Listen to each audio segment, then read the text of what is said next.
বৈষম্যবিরোধী ছাত্র আন্দোলনের নেতৃত্বে ছিল, তারা কেউ কেউ সরকারে গেছে, কেউ কেউ আবার বৈষম্যবিরোধী ছাত্র আন্দোলনের নেতৃত্বে রয়েছে।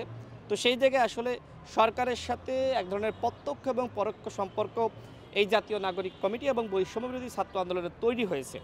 এখন সরকারের সাথে সম্পর্ক রেখে বা সরকারের সমস্ত সুযোগ সুবিধা ভোগ করে যখন আপনি একটি দল গঠন করবেন, সেটাকে বলা হয় কিংস পার্টি। এখন আমি আমার ছাত্রবন্ধু এবং নাগরিক কমিটির বন্ধুদেরকে বলতে চাই যে এই যে কিংস পার্টির তকমা আপনারা কিভাবে আসলে গায়ে লাগাবেন না, সে বিষয়ে আপনাদেরকে সিদ্ধান্ত নিতে হবে।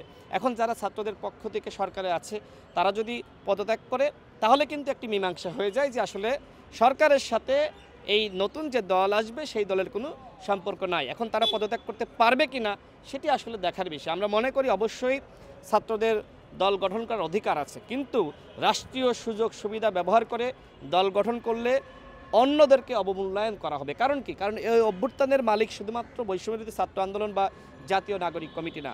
এই অভ্যুত্থানে বিএনপি, গণ অধিকার পরিষদ, জামাত সহ সকল রাজনৈতিক শক্তি ভূমিকা রেখেছে। এই অভ্যুত্থানে সকল আইনজীবীরা ভূমিকা রেখেছে।